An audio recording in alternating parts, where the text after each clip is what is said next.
Ken Palm uses it too? That's crazy. No. That's wild. This is the Joe Gaither Not Show Kenny on Pomeroy. BamaCentral.com. I trusted you, Ken.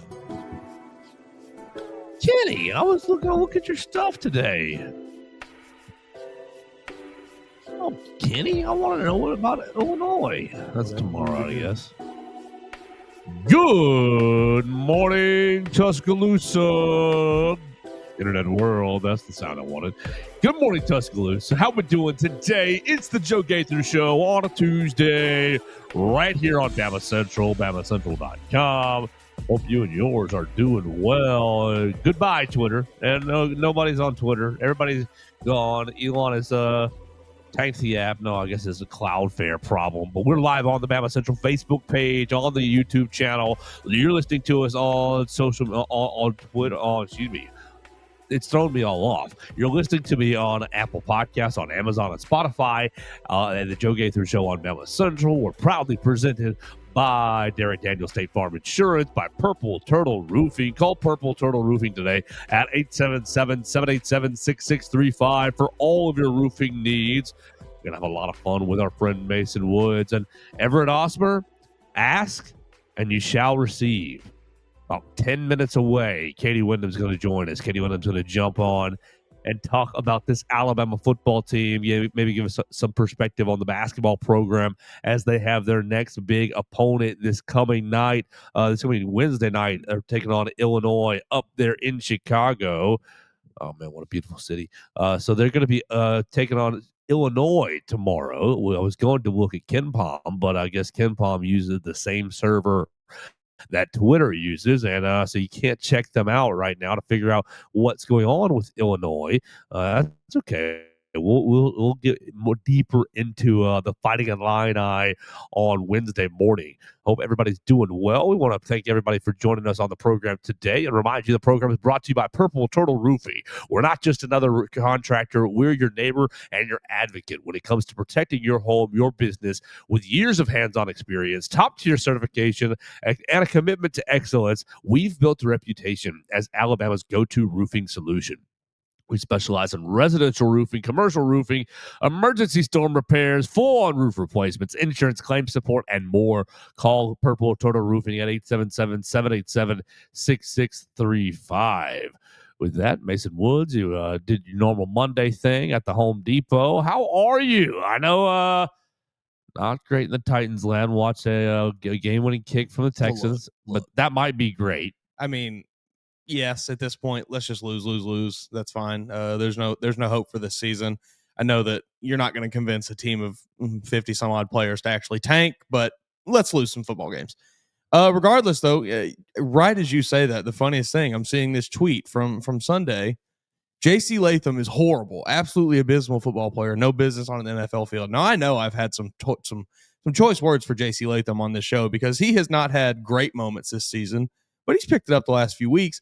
And he had one of his best performances like he's ever had as a Titan this past Sunday. Blocking Will Anderson? I don't remember what the exact stats were, but Will Anderson got like one pressure when he was matched up against J.C. Latham in this game. There you go. Now, there were a lot of penalties. Don't get me wrong. But penalties can be fixed. The skill and the technique is coming along, and I think it is almost there. That is one of the few positives to take away from this game. Cam Ward did throw a nice touchdown. I thought that was a nice drive at the end to what was it, tie it up there at 13. But yeah, no, the Titans continue to suck. Calvin Ridley broke his fibula. Oh, yeah, that was a tough scene. So you are, I mean, not that he was doing a lot this season anyway, but you were, down another receiver. We don't like anybody injured, especially if they went to the University of Alabama. Yeah, you hate to see that. I mean, I'm not going to speculate on whether or not the comeback will happen, but you have to wonder if maybe this is getting towards the end for him with such a serious injury. Hopefully not. Hopefully he can't come back. Hate that. But yeah, no, J.C. Latham, one of his best games as a Titan. Tighten up. Anybody that didn't see that is incorrect. We can fix penalties. We can deal with that. Tighten up. All right. Well, take us back to Saturday. We Theo and I went an hour hour and 5 minutes yesterday. You can find it on the Apple Podcast, the Spotify's, the Amazons of the world. You can see it on the Bama Central YouTube channel if you want to hear all our thoughts. I went maybe crazy about the special teams. We'll readdress some of that in a minute. But what did you think about Alabama's loss to Oklahoma, 23-21, right there in Bryant Stadium? Am I shocked? No. This is something that we had kind of. I mean, I know I picked Alabama to win this game, but we had alluded that this could maybe happen throughout the week leading into it. Disappointed extremely, and maybe surprised in the way that it happened. I mean, I don't know. I felt Oklahoma kind of did the things that we expected them to do. Put a lot of pressure on Ty Simpson, take away his ability to do the things that he does well. I saw somebody tweeted out yesterday, scrolling through Twitter. I don't remember who exactly it was. So I can't give them credit. It was me. But basically, they pointed out that Alabama all season has played in like a 20-yard box on offense because you can't run the ball and you can't push the ball downfield. So it's like, all right, well, we got to hit passes that are like 8 to 15 yards. Figure out what you can do. And Ryan Grubb has been a genius at doing that. He's done an excellent job, I think, this season. Ty's been great at doing that this season.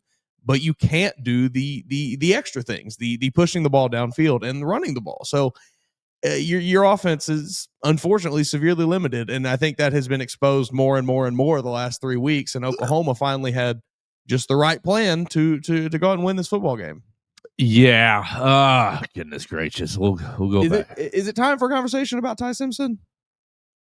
He was not the reason they lost this game, but I think we go back to the Florida State thing a little bit, where it's like, not the reason they lost, but a reason they lost. Right. He didn't play great. I don't think the interception was his fault. Yeah. The pick six.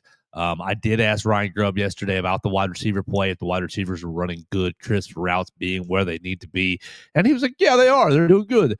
But I still, maybe it's just my opinion, and maybe Ryan Grubb would disagree, but it's my opinion that Isaiah Horton did not run a great route. And you're seeing the other, a different side of the coin saying, well, it's pass interference. It's pass interference. I'm not quite sure it's pass interference. I think Isaiah Horton just sort of stopped. But yeah, Ty wasn't great. Ty, the offensive line, the guy, the coaching staff yesterday talked about how well the offensive line played. And I think the offensive line did play well. I just think the Oklahoma pressure package was confusing enough to where the protection wasn't always set correctly. So you look at the guys individually, the 5 guys individually, and I think that, left guard's blocking a man, right guard's blocking a man, center's blocking a man. Everybody's got their hands on somebody, but, the protection plan, right? Exactly. The protection plan had it schemed up to where somebody else was let free, and a couple whiffs from the running backs didn't help either. Running backs can't pass protect to save their dadgum life, and all that to say is I think that Ty started to feel the heat of it and feel. I feel like his game clock got discombobulated. I don't think his game clock has really been great all year. But yeah, I saw, and this is probably a bit of an exaggeration, but I did see the people coming out of the woodwork this week to, well, I've been low on Ty Simpson the whole time. No, you haven't. And the guy that I watch, who previously, I've been following him for years, does pretty good NFL draft coverage. But I mean, he gave him like a day 3 grade. He was like, this guy is a career backup in the NFL. And the way that he played on Saturday, I wouldn't disagree with you. Yeah. I think when you look at his whole body of work this season, he has done a lot of things that would lead you to believe that with the right system around him, with the right coach, he could succeed in the NFL. But I don't he's not wrong to point out that the elite throws, we've not seen many of them. Not really. Ty Simpson this year. He's dominated the intermediate, but he's not really pushed the ball. I mean, it's kind of the issues that I was afraid about going into this season. Now he fooled me a bit and alleviated my concerns by being so good at those 8 to 15 to maybe 20-yard passes, but he hasn't been able to push the ball anything past that. Yeah, I think that with what, 9 games, 9, 10, 11, 10 games, 10 games. With 10 games played, I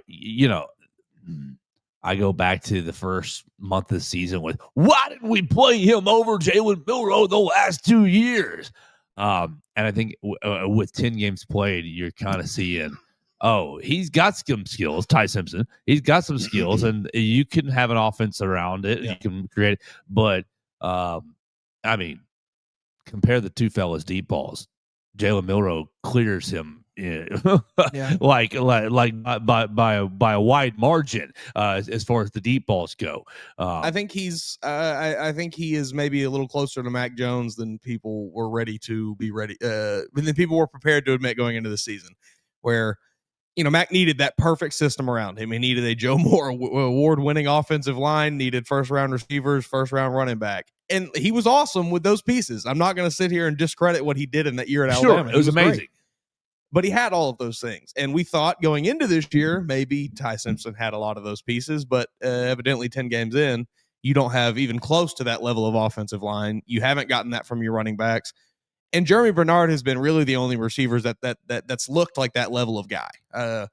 So yeah, maybe he is just he is a person who needs those weapons around him. I mean, everybody needs weapons, but you know what I'm trying to say here. Doesn't have it to do it himself.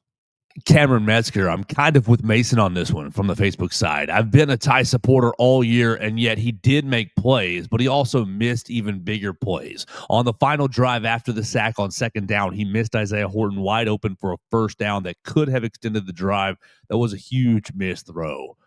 I mean, there's a few that he's just dirted to in the ground, short arming. Oh guys. yeah, like, I think that's what it was talking about. Right? One? Yeah, Okay. yeah. I knew I was seeing it in my head. I couldn't remember exactly who was going. It was like 3 yards short. It was like 3 yards short, and he's like hanging. Yeah, and if you just you bullet that bad boy in there, you're at like 3rd and 1 or whatever. Golly. Yeah, so it's been. It feels like defenses are catching up to what Ty Simpson. The first half of the season, it was like, all right, this offense is really good. They're kind of humming a little bit, and now defenses have caught up a little bit to it. Well, yeah, take you back to the South Carolina game plan. They're playing basically single high the whole day because they don't respect you getting over the top. And if you do beat us over the top, well, you're looking for a one-on-one ball that Ty Simpson's got to deliver. I mean, take you back to the first or second drive again. Ryan Williams gets a deep shot, and people are crying for pass interference. That I do think was pass interference, but it was a short arm ball. He and Guillory are down the sidelines and they get tangled up, and the officials see it as just like a tangle up and don't call pass interference. I think it was pass interference. Like most of these discussions, I thought that's not pass interference, but this one was to me. Like you're just not getting down the field. No, unfortunately, I think that he may, and he still got time. You got 2 games in the playoffs to prove us wrong here, but I think unfortunately he may just lack that ability to really effectively push the ball downfield. And I think Ryan Grubb has maybe realized that at this point in the season and is operating under the guise that we've got to get yardage in like I said earlier, 8 to 15 yard chunks because that's where our quarterback can operate. So it should be exciting this week to see Austin Mack and Keelan Russell against Eastern Illinois. Yeah. The first deep ball that one of them completes. Oh, it's going to be the people are going to go nuts. Come on. And Ty's going to start feeling it. No, they would not ever for this bench year, him right in that Auburn game for one of these quarterbacks, but I guarantee he'll start to feel it a little bit. Life on the line? I mean, if you come down to it, sure. If Ty throws three first half interceptions, you're down 14-0 going into half or something, get one of the young guys out there, see what they got. But I don't see that happening. Katie's in the backstage. I'm about to bring her on, but have you looked at all at Eastern Illinois? I haven't. I haven't either. I just typed them in, and buddy, it's going to be a bloodbath. It's going to be disgusting. These guys are just 3 Austin Mack. 3 and 1, 2, 3, 4, 5, 6, 7, 3 and 8 right now. They're on a 6-game losing streak. Yeah, they're on a 6-game losing streak, losing to Garner-Webb, Southeast Missouri, Charleston Southern, UT Martin, Ty Simpson's daddy's team. Ty's dad getting some pointers from beat them 27-20, losing to Tennessee Tech and Lindenwood. Also losing to Indiana State and Illinois State early in the year. They have taken down Western Illinois, Tennessee State, and Dayton this year. Ooh-wee. Yeah. Just start Austin Mack. Yes. Play all the give freshmen. Austin the first half, Ty Keelan the second half. Tell Ty, hey, buddy, you had a tough loss last week. Take this one off. Not that I think that he's done poorly, but give Caden Proctor the week off to play Jackson Lloyd, because you're trying to develop Jackson Lloyd a little bit. Like they're all over the field. Look at the 3 inside linebackers. Hey guys, you're all old men. None of you will be here next year. We have 3 young freshman linebackers. Just play them. It's just like what by play. It's not like they're getting any real useful NFL tape. They're playing against, and no scouts are going to watch Deontay Lawson's Eastern Illinois tape and be like, look at this elite play. No, they're going to go to the Oklahoma. They're going to go to the Tennessee, whatever it is. So there's just not really any merit to playing these guys in this game. Keon Sabb, take the week off. Let's see Ivan Taylor. Yeah. Right. Thumper. Let's get it. Let's make this week fun by manipulating the rosters a little bit, and let's make this show a little more fun by delivering Everett Osmer exactly what he asked for, and us. We're gonna get a lot smarter. We got Katie Windham in the program today. You can follow Katie Windham at Katie Windham _. Make sure that you subscribe to her podcast, Crimson Flame. Gonna have a new episode this week. Cannot wait to see who is the guest this week, and I can't wait to catch up with Katie. Good morning, Katie. How we doing? Good morning. I hope my internet lasts this whole time, because I can't tell so far when I was backstage if it was something on your end or mine. So I'm on here for you though, so I hope it lasts long enough for you to get to watch a little bit. There we go. Katie Windham, we did about an hour and change yesterday talking about this Oklahoma loss. Mason's starting to give us his opinions as well. And I'll just ask you, you were there right there for BamaCentral.com in the Bryant-Denny Press Sox, and you got down to the field at a pretty good time. What'd you make of the first SEC loss of the season and Coach DeBoer's first loss in Bryant-Denny Stadium? Yeah, it's kind of weird because I'd said before the game that I didn't have a great feeling about that game for Alabama, and this is going to sound weird, if I thought they were going to lose, I did not think it was going to be that way. Yes, I thought it was going to be low scoring if they lost, but I didn't think it would be straight up that they beat themselves. I thought it would be, okay, they can't move the ball in Oklahoma at all. Maybe a turnover in there, but I didn't think it was going to be the defense. Basically, I thought John Mateer would rush all over them. They would have trouble stopping them. They would have a couple fluky touchdowns, which I guess you would say in a way they did, but not necessarily on offense. It wasn't like there was some Johnny Manziel touchdown out there, Ole Miss 2015 ball bouncing off somebody's helmet, and Auburn crazy play. It really was. I think if one of the 5 plays of the 3 turnovers or the punt return or the missed field goal, I think if any of those 5 plays go differently, I think Alabama wins the game. And so in a way, that's a good feeling that you had to do a lot to beat yourself to lose to a top 10 team. But really the loss could not have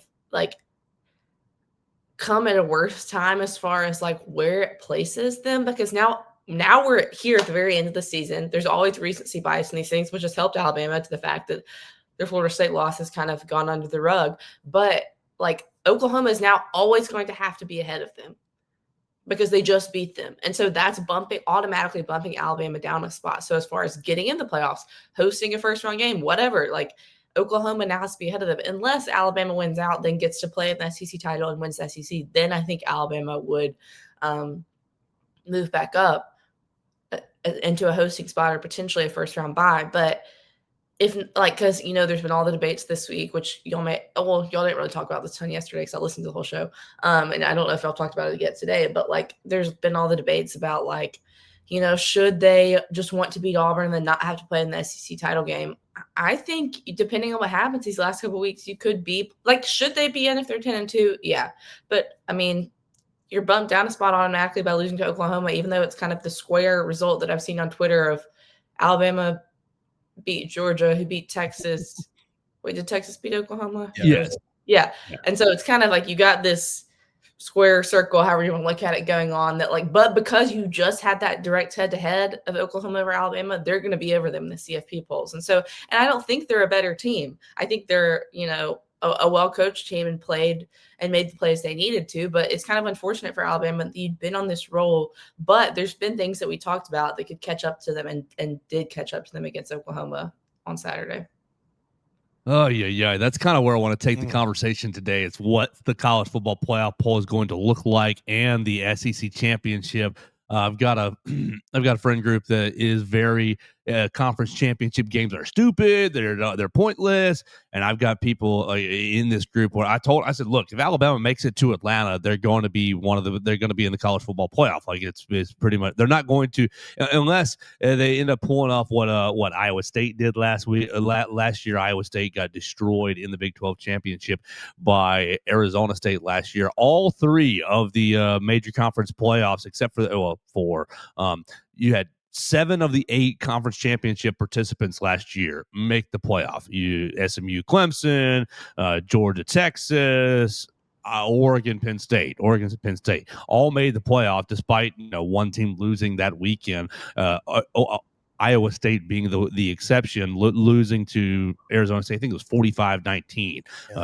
They got drummed pretty bad. And so if Alabama makes it, in my opinion, or I feel pretty confident that if Alabama ends up handling business against Auburn and goes to Atlanta to take on Texas A&M, as long as you play Texas A&M respectfully, as long as you play them competitively, then you're going to be one of the teams. And you might be 12, you might be 11, you might be 10, whatever the case may be. But if you are there at 10-2, my opinion is they're going to treat that as kind of an exhibition and maybe help them, maybe treat that as clarification for seeding processes. So if Alabama, you beat them, then maybe you are hosting at 5, 6, or maybe you're even sneaking in at 4. But I think that if you beat Auburn at 10-2, you're in the SEC championship game, and you can make some sort of college football playoff plans. Yeah, I think as far as your question of do the conference championships matter, I think exactly what you just laid out explains why it matters that you get there. I don't know if the result necessarily matters anymore. But as long as it's part of the formula that conference champions, the top 4, automatically get in, to me, they still matter. Like, they don't matter in the same way that they used to. And that, like, say 2012, Alabama and Georgia are probably the 2 best teams in college football. They play in the SEC championship. The winner's going to play Notre Dame. The loser doesn't have a chance to do anything because that's the BCS. There's only 2 teams that get in. You think about Alabama and Georgia in, I guess, 2021 when, or no, because that's when Georgia won the title. Is it? Yeah. You think about some of the years. You had lost to Texas A&M, and you're right there on the 4-5 line. Is that right? But basically, Mechie, that was the Mechie ACL game, and you beat Georgia pretty handily. Georgia was number 1 all year long. You beat them pretty handily. Yeah, but they still got in the playoffs. I was thinking of the year that Alabama, was it 23? 23 with Milroe when Alabama beat them, and then they didn't get in. And like they were back-to-back defending champs. Were they probably one of the best 4 teams? Yeah, but because they lost in the SEC title game, they weren't able to get in the 14 field. I think now with the 12-team field, basically the committee kind of set a precedent last year with the SMU Clemson thing that like they're not going to punish you for losing. And I think the committee said that. I mean, the committee chair said that last week, which I think already by this week we have a new committee chair because of some sort of scandal at Baylor. But they've kind of said, and then the SEC has for sure been laying the groundwork, the PR work of like whoever goes to the SEC title game is getting in, because like I think Rodak, our colleague at Bama 24/7, tweeted something about like would Alabama. And then Chuck Dunlap, who's kind of the spokesperson for the SEC, was like the strongest league in college football. Like if a team makes it to the championship, they're not getting left out. Like Greg Sankey, the SEC PR machine, all SEC ADs are definitely pounding the, like, if you get to the SEC title game, you will not be punished and you will be in the college football playoff, for like we are raising hell, like burning it all down. Yeah, well, Mason, like exactly on that track. Like you cannot leave the 2 participants out, because if you do, you'll start having the Lane Kiffin types, who are pretty comfortable going out there saying we don't want to play in the SEC championship, we want to skip it, we want to opt out. You're gonna the next year have it devalued and be like, well, we'd rather take the week off and get the injuries that we have, the rest, this, that, and the other. Like you have to put the participants in, or the game will go away. The game will go away in some sort of it will be changed dramatically, or exactly like Katie said, you'll be burned. You'll burn the whole thing to the ground, and you'll say, "We'll just make our own playoff. We'll have our own invitational." Like that's how these reasons, the money factor of the game itself in Atlanta and all the sponsorship ties and this, that, and the other. Like you have to reward the teams that play in that by automatically putting them.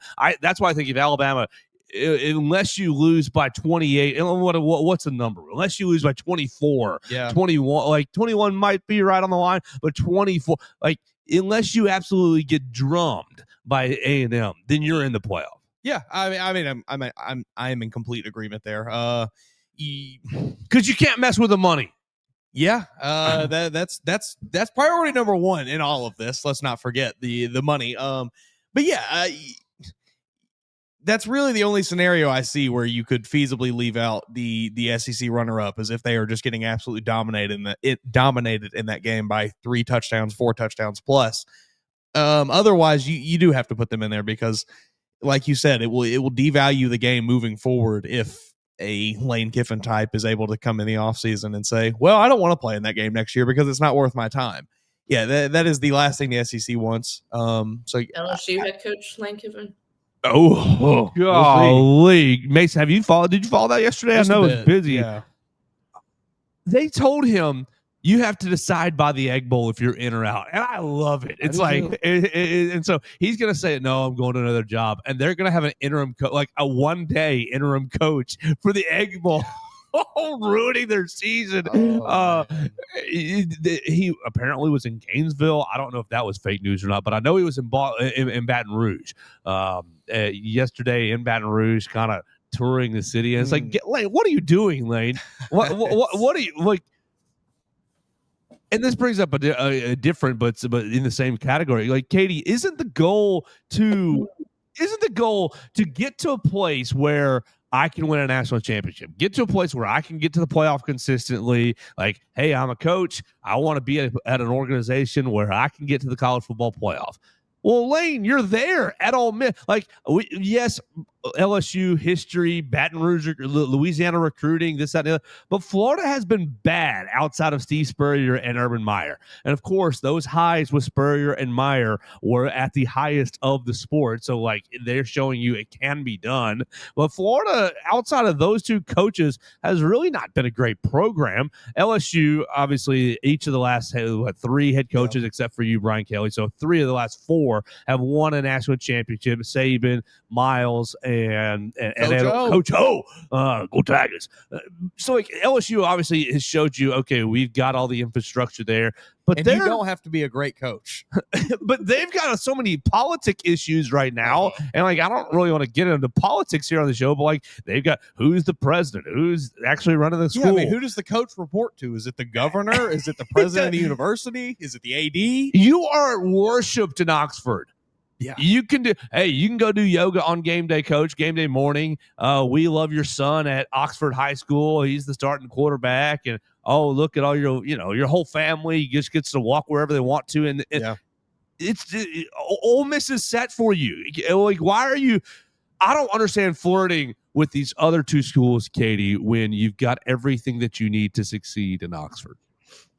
Yeah, I mean, I think conversely, I would say, why are these schools so desperate to get a guy who's willing to do this in a season where his team's in this, like, on the verge of their first ever CFP, And like, I was listening to a national college football podcast yesterday, and they said, like, with Ole Miss, whenever Florida, like, they're in, they said, like, even if they lose to Mississippi State, they think they'll still be in. It's just kind of the difference of whether they get to host or not. So, I mean, I guess what could he get that he doesn't have there would be like a little more resources, a higher salary, probably, even though I think Ole Miss would probably go all in on salary as much as like anyone else would. But I don't know. I think Lane is just Lane, like he can't, he loves the allure. He loves being the center of attention. Like he's, supposedly found Jesus, stopped drinking, which great. Praise the Lord. Like, but I think he still has parts of his personality that, he just likes to be a little instigator. He likes to be a little mischievous or be the next big thing. I think it's been pretty well known that like he, would love to have the Alabama job. I don't think that's ever happening under any circumstance, just because of how his tenure was when he was in Tuscaloosa. Even if he has changed now, that I think he's always what's like the closest thing that's going to get me to Alabama. Like Ole Miss is like geographically pretty close, but like prestige wise is nowhere close to Alabama. This is just me like projecting on someone I have no like, you know, I don't know him personally, obviously. But I think that's kind of like the allure of what job is just like as big as Alabama. What will make me more like Saban? Where can I win a national title? Because I mean, I guess Ole Miss could win a national title this year. Like, I really haven't watched them at all because they haven't played Alabama, and I feel like they just whenever they've been playing on Saturdays hasn't been good times relative to when Alabama's playing. So I listened to some of the end of their game on the radio when I was driving home on Saturday night from Bryant Denny. But yeah, I don't know. I think he kind of just likes the allure of the next big thing. Yeah, he just wants a nice fat extension from Ole Miss. You know, I think at this point, I mean, you think Jimmy's pulling his strings? Yes, he pulls the strings for everything. Jimmy is the puppet man. He is the straw that stirs the drink in college football. Jimmy Sexton runs college football. Why don't you go down and check out Baton Rouge for the day? That's all it is. I mean, look, Lane. I think I agree. I absolutely agree with Katie with her assessment of Lane's personality here. That he is itching to be compared to the greats of college football, and he wants to be one of those. You know, and I'm sure he probably recognizes that LSU is a slight step up from Ole Miss in terms of maybe achieving that goal. But like what you said, Joe, like he is a god in Oxford. They worship him there. All he has to do is show up in that office and put a number on a piece of paper, and they will pay him that money. I truly think that. Like if we thought the way Tennessee treated him was bad, I don't want to imagine the way that Ole Miss would treat him in a homecoming if he does this. Because I mean, there would be so many things thrown on that field, unspeakable things probably. I don't think he's leaving. I think this is all just Lane Kiffin being Lane Kiffin. Wants to stir up a little controversy. Wants to get his name in the news. Yeah, I mean, at the end of the day, if he stays at Ole Miss, this is all just more attention for Ole Miss. So you're kind of leading me to what I'm concluding. I think that based on what Katie's comments are and on my own feelings and your own feel, this is all we're teasing. I'm not leaving. leaving. Ole Miss is on the same level as LSU. And the Thursday, Friday before the Egg Bowl, it's just hotty toddy, gosh almighty, who the heck are we? You know, and gets them all excited. Ride that wave right into a first round playoff disappointment. Oh God, no, Trinidad, no. Oh, unbelievable. Yikes. So Katie, I guess this leads us to where we really need to recenter ourselves here. After losing to Oklahoma with the offensive issues that Mason kind of discussed before, as we got going here, basically playing in a 20-yard box. How are we feeling? Night game. They put out the time yesterday at noon, 6:30. So the sun's already going to be going down. Thank you, daylight savings time. 6:30 in Jordan-Hare Stadium. What are we thinking here? Kalen DeBoer's first trip to the Plains. Interim head coach. No Hugh Freeze, but maybe that works in Auburn's favor. Ashton Daniels not playing this week, so they'll have all three quarterbacks ready to go, ready to keep their red shirts, but play Alabama and ruin their season. Keldrick Falk, big-time defensive end, probably a top 12, 15 prospect in the NFL draft. Keldrick Falk to the future Chicago Bear, please. What are we thinking here going down to the Plains with the playoff lives on the line? Yeah, I mean, I guess we're going to have 2 weeks to be getting ready for this. Yesterday, shout out Chick-fil-A Northport West. They gave me a special Iron Bowl Chick-fil-A Alabama cup with my mobile order. It says Rose in the Iron Bowl or something like that. So Chick-fil-A is counting down to the big game. I'm sure all Alabama fans are with bated breath as well. They can't wait for this night game opportunity in Jordan-Hare. I think it obviously well documented how poorly Nick Saban did there. Not like wins and losses wise, yes, like he lost there more than literally anywhere else as the Alabama head coach. And then the last 2 trips down there, Alabama won, had to go to 4 overtimes against a 500 team, and then last time had to have the 4th one against another 500-ish team. So And you just think about the players Alabama had on both those teams, what was on the line, and they still could barely win those games. I mean, I think about that 2021 game. Like, that was Bryce Young's Heisman season. And he had just been cooking defenses all year long. And they, with a minute left in that game, they had 3 points. Like, it was just, that one was honestly probably the most bizarre to me. It just didn't make sense, like the way Alabama was struggling. But anyway, besides the point, I'm interested to see if, like, all that kind of stuff, is that going to carry over into the DeBoer era of this being such a spooky place to play? Or is Alabama just going to go out and play good? Like, the thing is, though, this Alabama team, especially on offense, has not really played great for multiple weeks in a row. So, like, I heard y'all talking before I came on about, like, just starting Austin Mack, starting somebody else at left tackle. I think you need to see. You also talked about how bad Eastern Illinois has lost 6 games in a row. I think you need to see if you can run the ball against Eastern Illinois. I think they have not been able to run the ball since basically the Vanderbilt game. You know, it's like, and you're facing a way inferior opponent. Like, can you, no disrespect to Eastern Illinois, but like just factually, like talent-wise, size-wise, they are way inferior to Alabama. Alabama's a top 10 team in college football. Eastern Illinois is FCS. Like, you're literally not in the same division. Like, can you run the ball? Can you move the ball? Can you pass the ball down the field? Like, because yes, the DBs won't be as talented or as big as the ones you're going to face in the SEC, but still, can you throw the ball 30 yards down the field with accuracy when Jeremy Bernard's wide open? Are you going to hit him this week? Or, you know, so like, I think you need to work on those things before the Iron Bowl. I think it's in a way a good thing that they have this type of opponent before Auburn, which it's been like this for many years now, except for last year when they played Oklahoma right before. But, yeah, I don't know, like, because, yeah, like, literally the playoffs, their season will be on the line. Kalen DeBoer, his job won't be on the line, but it'll be crazy if he goes from second year in a row heading into November in a great spot for a first-round bye, and then losing games you should not have lost and finishing the regular season 9-3.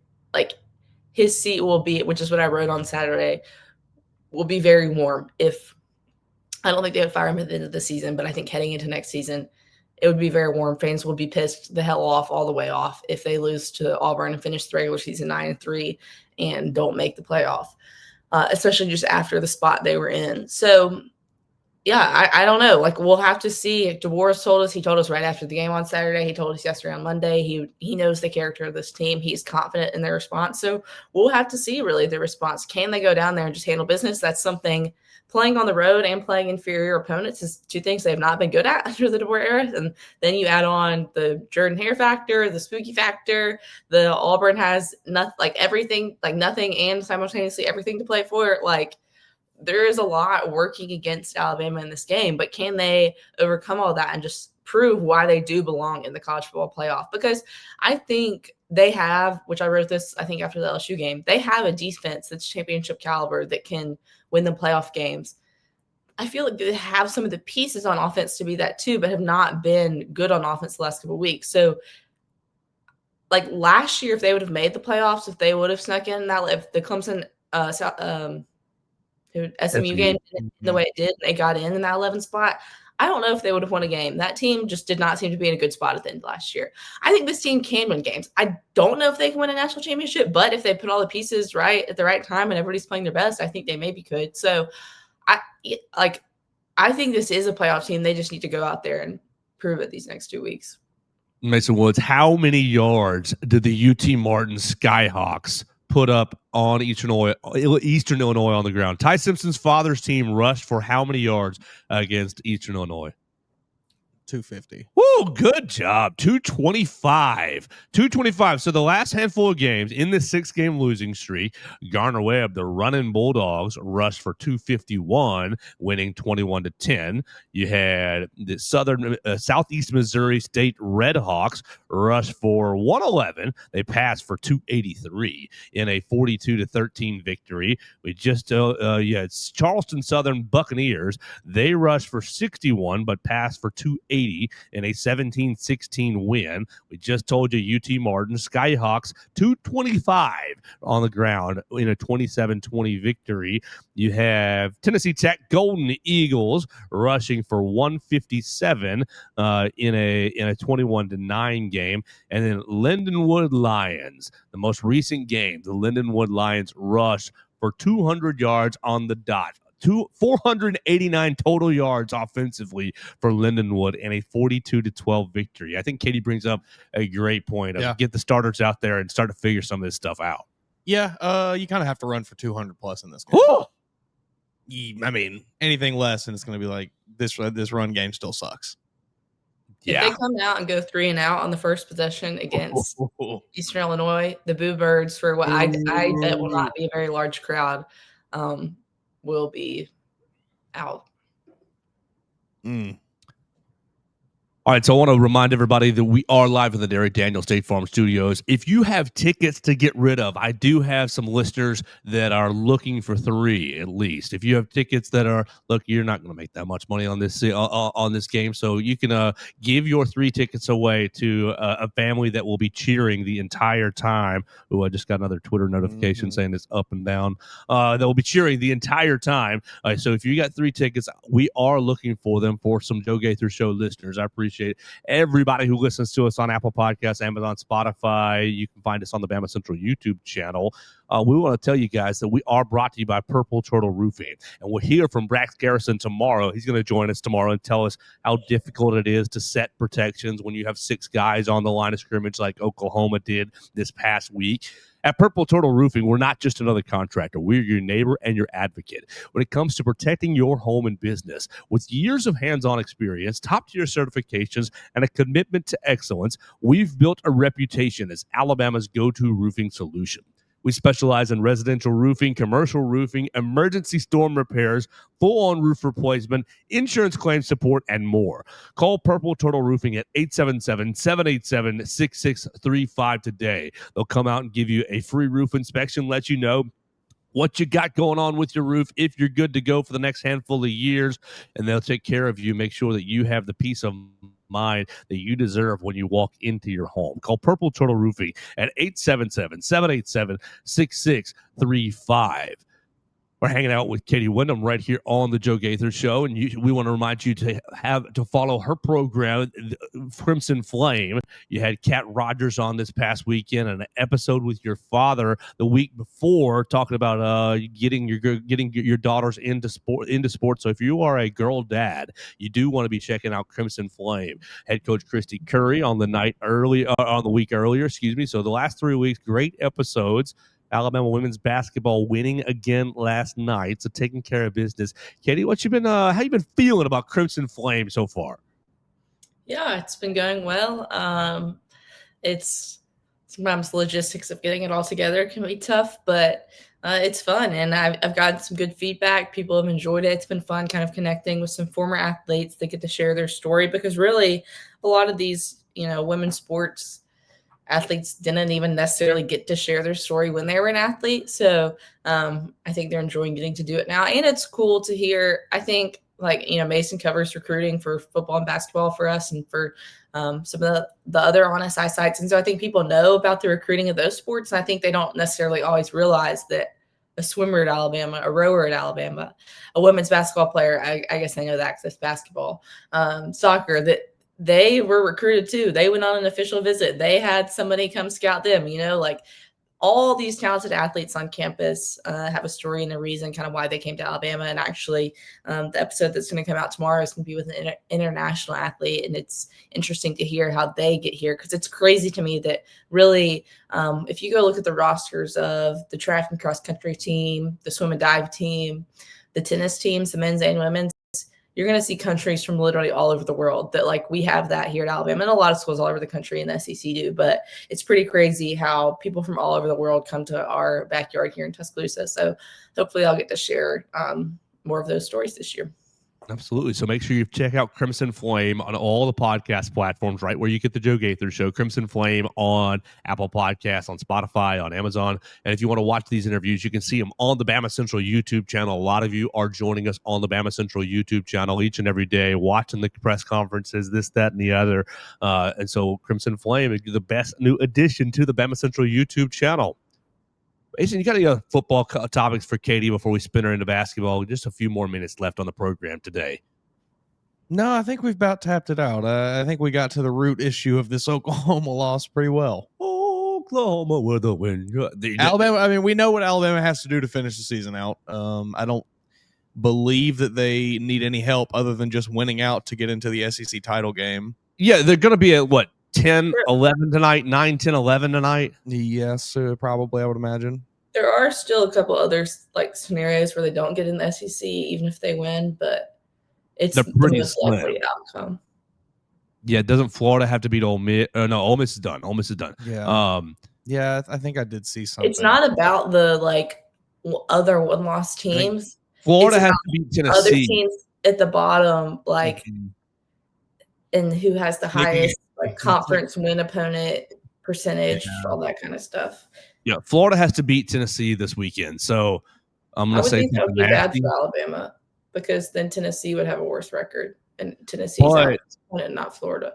Ole Miss and Georgia both played Florida, right? And Alabama didn't. The other programs need Florida to raise their level a little bit. You're saying for Alabama to not get in. Right, correct. Yeah. So if you are an Alabama fan, got some bad news for you. You've got to say go Josh Heupel and go Tennessee. If Tennessee wins and Alabama wins the Iron Bowl, you're there. Oh. And I think you need Vanderbilt to beat Kentucky, which they should. Kentucky's bad. Yikes. Well, Katie, you were in Coleman Coliseum on Thursday, and we don't need to rehash the entire rebounding issue against the Purdue Boilermakers, but Alabama's back at it against Illinois tomorrow. They're going to take on Illinois in Chicago. Illinois is 4-0. Ken Palm's still down. Illinois, they beat Illinois State, Jackson State, right there in Mississippi, Florida Gulf Coast, and Texas Tech and Colgate. I guess one of these was an exhibition. So they're 4-0 officially on the season. They've won 5 of these games because I just said 5 opponents. I guess this Illinois State was an exhibition. What do you see from this basketball team? Obviously not fully healthy. We're going to hear from Coach Nate Oates today. That'll be, Ken Palm is up. Great. You're going to hear from Nate Oates a little bit later today, previewing this Illinois game before they take off. Illinois is number 6 in Ken Palm. Obviously, this early season, not enough analytics to really affect things, but 6 in Ken Palm, 3rd in offense, 16th in defense. Alabama has fallen all the way to 20th with their loss to Purdue. I think they were up to 17 or so only a couple of spots. Just what are your early overall thoughts on this Alabama basketball team? Big win against St. John's. Don't have Keaton Bristow. Lost Collins Onyeka. Still don't have Jaleel Bethea. What are your thoughts on this basketball team?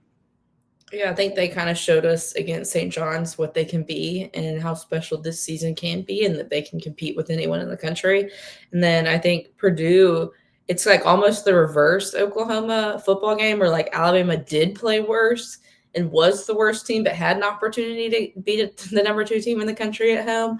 I think I talked about this on our court side after the games, not to be too repetitive, but Nate really challenged some players after the North Dakota game, and they responded against St. John's. He again challenged them in the postgame after Purdue about the rebounding. Obviously, he was not happy with that at all, and so we'll kind of see how they respond this week against Illinois. I think this game, which honestly I'm not even positive I'm going to get to watch, but I think this game will kind of show us what this team is made of. I think maybe there's some guys that still aren't fully bought into how blue collar basketball is and is supposed to be and don't fully get it, which is funny because I kind of wrote about that before the game on Thursday. I asked Nate about that, about if it's hard, if it takes guys to kind of time to learn the effort that's required, that it's not an instant, because he was saying there, what they think is a 10 out of 10 in effort is really a 6 out of 10. And like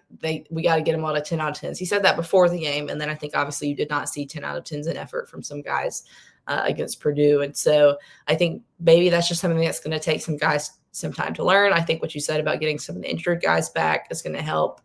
Their depth has been pretty thin in the front court. So getting Bristow back, even though they lost Collins, I don't know how much he was going to play a huge rotational role once they got, into SEC play anyway, but I think that'll help. And yeah, I think they'll be a top 25 team all year and can kind of make some noise in the postseason, but obviously got a long way to go and a lot to watch for this team moving forward.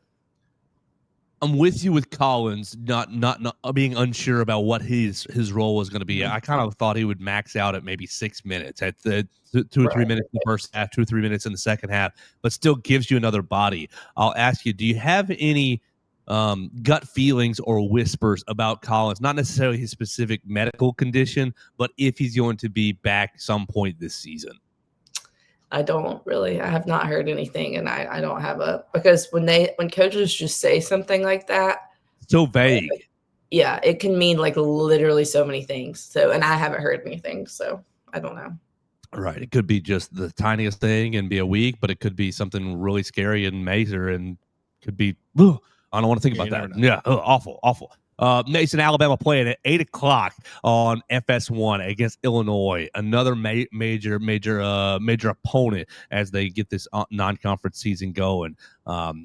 Just what you want to see, or what you want to. What should we ask Coach today? Because we're actually going to hear from the football players here at 11:15, and we'll hear from NATO. It's about 11:45. I mean, I think everybody will be looking for a Keaton Bristow update, probably. Just want to know what his status is, when we're going to get him back, because I think he will change the way that we think about, or it maybe change the way this team looks a little bit. Just add a little bit more physicality, add a little bit more size, a little more dirt. But like that right there is what I want to see from the team. I think it's basketball is like Kate. She mentioned like the gelling and kind of getting guys to learn and buy into the effort and everything. I think basketball is a little more unique from like football in a sense where you bring in new guys and they are so much more immediately impactful than they are in football, just because they're like Taylor Walbowen's immediately a starter basically, and like this guy was not here last year, and I know he had all the summer to get associated and everything, but there's still, it takes time to learn once you get into true game speed, and I think we'll see that as the season progresses. But yeah, I just want to see more. I want to see everybody on this team play the way that like Davian Hannah plays, just dog out there. Mari Allen has also been kind of that way this year. I just want to see more dirt. What was the basketball news on the recruiting front? Alabama lost a commitment yesterday. Yeah. Just kind of we didn't address that at all. What ended up happening yesterday on the recruiting front? Because you're still in the early signing window. You're looking for signatures. Caleb Holt, where are you? Yeah, the early signing window will close tomorrow, actually. So you still got 24 hours to sign Caleb Holt if you do so. Have the ability to. I think, and I mentioned this in the article I wrote last night, I think we're probably going to get a decision from him in the spring. But, as I understand it, Alabama is still in pretty good standings. He's been here twice this summer, or this fall. So we'll see what happens there. But, yeah, Alabama does lose out on four-star small forward Chris Washington Jr., officially announced his decommitment last night from Murfreesboro, Tennessee. Had been committed, I think, since April of this year. 6'8" for again a four-star prospect. Held offers from a lot of really top high-level programs: Villanova, Auburn, Michigan. The list goes on. I don't know. I have not talked to anybody on the staff, but the inkling, the suspicion seems to be that this is maybe opening the door for other players that Alabama is targeting this recruiting class, notably the player Caleb Holt that we just mentioned, as well as another 5-star, Caden Samuels, who is a guy that was here for an official visit, I want to say in September, maybe October. Haven't really heard a lot since then from what's going on with him. I think maybe this could be something that opens the door for him to maybe either sign or, just confirm his commitment kind of going forward. I wouldn't be too concerned, I guess, is what I'm trying to say here. There we go. So NATO, it's obviously always working and scheming the portal, the recruiting, to try to make sure that Alabama has a very, very, very competitive roster. You have signed one player from this class, Terrace Bowie, another small forward, another 4-star player. So you're not hurting at that position in the 2026 class. Well, Katie, let's start finishing this thing up today by spinning us forward to to what we're going to talk about with some players. We don't know exactly who we're going to get today, but will the tone be more with the Alabama football players? Will the tone be more what went wrong against Oklahoma, or how do you spin it forward specifically to Eastern Illinois, or will you get some people already asking about the Iron Bowl? I mean, there's people asking about the Iron Bowl in post game, so I think there definitely will be today. I think, and then they'll say, "Oh, we have an opponent this week." I mean, they're not, which it's tough because I understand why people ask because that's what people really care about. But like, you also know, like, they're not gonna say anything. Like, they are so media trained. Like, they're not gonna give you the soundbite you're looking for. They're not gonna give you the quote you're looking for. Even the players that are from in-state that hate Auburn are not gonna say something today. So it's definitely going to be a different vibe than like the week after the first loss to Florida State, because that was like a lot of people questioning their effort. Like, they played bad, they played poor on offense and defense. This week it wasn't necessarily poor play. In fact, on defense it was actually pretty great play. And so Deontay Lawson after the game basically, we dominated that game. Ooh, yeah, okay, and he's not wrong. I mean, outside of which, I wish I had my notes in front of me exactly what Kane said, but like basically their one mistake was the Mateer touchdown, which like, I mean, that ended up costing them. You know, you lose by 2 points. You don't want to give that up. But like, it's not necessarily realistic to expect a defense to not give up any touchdowns in an entire game against an SEC From the opponent. 20-yard line. You were put on the 20-yard line. Yeah, I mean, especially after the positions they were putting in over and over again, to only give up one touchdown is pretty dang good. So yeah, I think, but you can't really ask the players this week either the cop-out question of what have you seen from Eastern Illinois, because like, I don't think they're spending probably a ton of time watching film or scouting them because they've lost 6 games in a row. You know, maybe Ty called his dad to get the Eastern Illinois scout. Didn't work so well with the scouting on VOU from Arch, but maybe his dad can give him an early scout of. Yeah, you think Arch gave him bad information? No. He knew Texas was going to lose this weekend, and he would need that playoff spot to maybe be open. Both Arch and Ty lied to each other. Oh, unbelievable. So we'll talk to the players here in just a little bit. We appreciate Katie Windham giving us her morning. You can follow Katie Windham at Katie Windham _ on the Twitter machine. Follow Crimson Flame. The newest episode going to be dropping tomorrow with an international athlete. How did an international athlete find Alabama, or how did Tuscaloosa find them?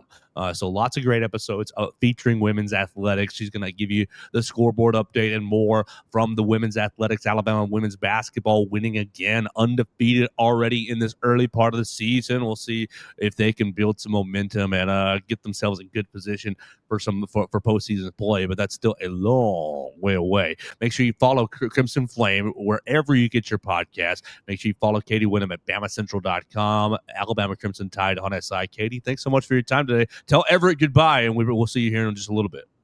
Yeah, thanks, guys, for having me on. Everett, I hope you have a great day.